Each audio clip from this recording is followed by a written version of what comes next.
when we go inside because the old girl's feeling her age a bit.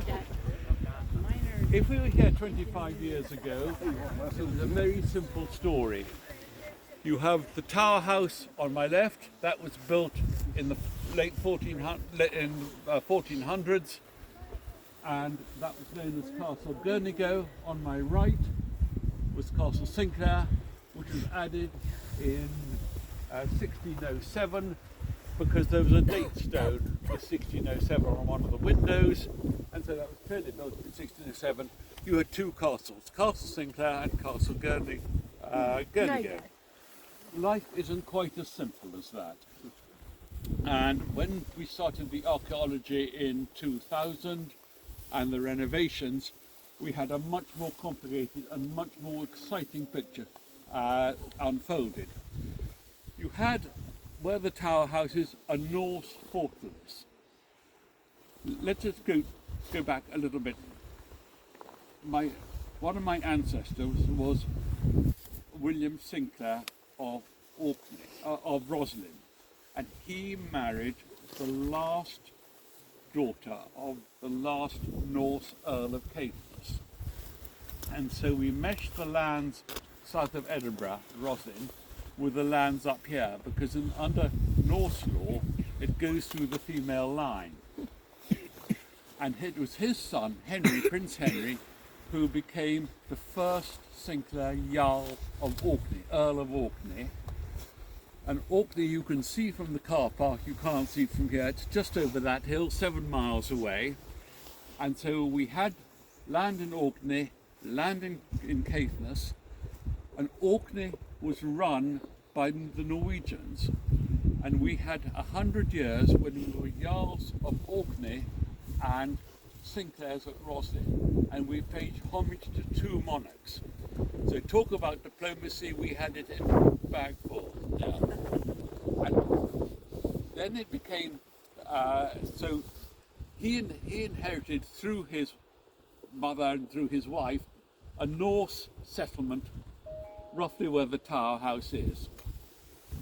If you come forward to about 1450, 100 years later, it was quite clear that Orkney and Shetland were going to become part of Scotland. In that case, he'd lose his title of Earl of Orkney, and instead of having Kirkwall Castle, and Kirkwall in Orkney, he needed a stronghold on this side, and so they knocked down the Norse fortress and built a tower house there, a stronger tower house. Then, when we actually lost the earldom of Orkney, we thought he wanted something bigger, and you can't live in a house that size. So it's very simple. You have here a goe. You saw a goe when you came past. A goe is an inlet from the sea. And he dug out from here, just round the corner, and made a dry moat, and a moat in front, and created another castle, and built on that bit. When he'd finished building there, that was up to date, that was out of date. So you knock that tower house down, and the new tower house you can see goes into the old wall of the castle. And so that was built in the 1500s, not in the 1400s. That was then, when that tower house was rebuilt, he knocked down and rebuilt part of the tower house on that bailey. So in fact, what you've got is a complete amalgam, which is exactly what we do now. You change your windows, you add granny flats, you alter your roof line, you put in new windows. That's exactly what our ancestors were doing. And they didn't need planning permission or anything like that, they just got on with it. And so you have a much more interesting building. But at that end of the peninsula, which we can't go to, is 1300s. The bottom on this side is 1400s. You can see, if you look at the near wall, there's virtually no mortar. The stones were held together with earth mortar. If you look at the chimney stack, you can see it was pointed with lime mortar.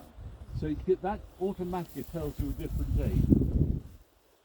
When we go in, I'll tell you about the excavation, but basically where the height of the walls inside was where ground level was when Rory first came here and I first came here as a child. My mother thought she'd lost me. We didn't have a bridge or anything like that. You could just climb into the castle and you had a sheer drop 80 foot into the sea. There was no health and safety, there was nothing. As we dug down and we got down to courtyard level, we created the walls, we exposed the walls that then became the safety barriers of today. So enjoy the castle. There are exit boards everywhere inside the castle as well that tell you how the castle worked, how it functioned. But perhaps if I explain it from here, it would help you. If you see the little entrance at the bottom there, that is absolutely key. And in the just above the entrance, where it's got the polished stone surround, was our coat of arms. Everybody came by boat in those days. That's why this was so strategically important. There are only two routes around Britain. One is the Dover Straits, and nobody likes the English. So they had to come round the Fens and Firth on the north of Scotland, and nobody liked the Sinclairs. Because if it was an easterly wind, you anchored here until you waited for the westerly wind. Sorry, if it was a westerly wind, you anchored here, and if we didn't like you, we robbed you. And then you said the other side of the Firth, if the wind was wrong, you had to anchor there, and we robbed you on that side. It was bad luck. But it kept our cash flow going. So everybody came by boat. They came into the Go here, and they went through that entrance there, and then there was a wooden walkway that took one round and into the outer bailey. And we called that the Englishman's entrance because you could pick up the bits of wood, and with any luck the English would fall down. They couldn't enter the castle. Having got into the outer bailey, if you were lucky enough, you had to go into the main tower house. You went over another drawbridge, and that took you into the inner sanctum. The inner sanctum changed from the tower house. That window in the middle is the great hall with a huge fireplace in it. We then had our private quarters in the keep on this side. And then we come to 1680, and or about 1680, we were in debt. We were heavily in debt, and we had borrowed money from a cousin, a Campbell. Oh, dear. I know, terrible.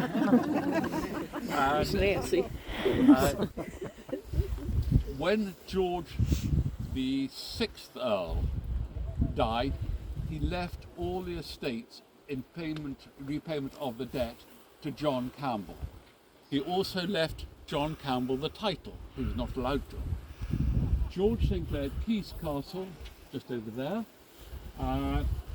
was the nearest male relative, and he claimed the title, and he also claimed the land. And he lost the battle for the land, and in January 1680, with some heavies from Wick, he came and took all the main timbers out of the castle, and the thing started to disintegrate. It was in a pretty bad condition because Oliver Cromwell had stationed a garrison of troops here in the 1650s in the Civil War, and they had made a fair mess of the castle. It was never fully repaired, and when one castle is taken, you build another. So he built another castle at Thurso, and then didn't really repair this one.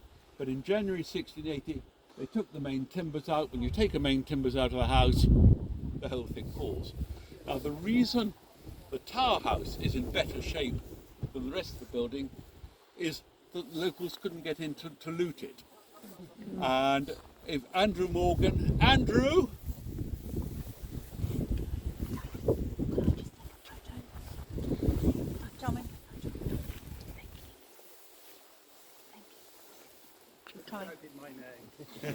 Andrew, Yeah. This is the man. This is the man without whom nothing could have happened, because you are standing on Andrew's land, and Andrew allowed us to build the track and allowed to build the sound. Andrew built the track and helped build the track.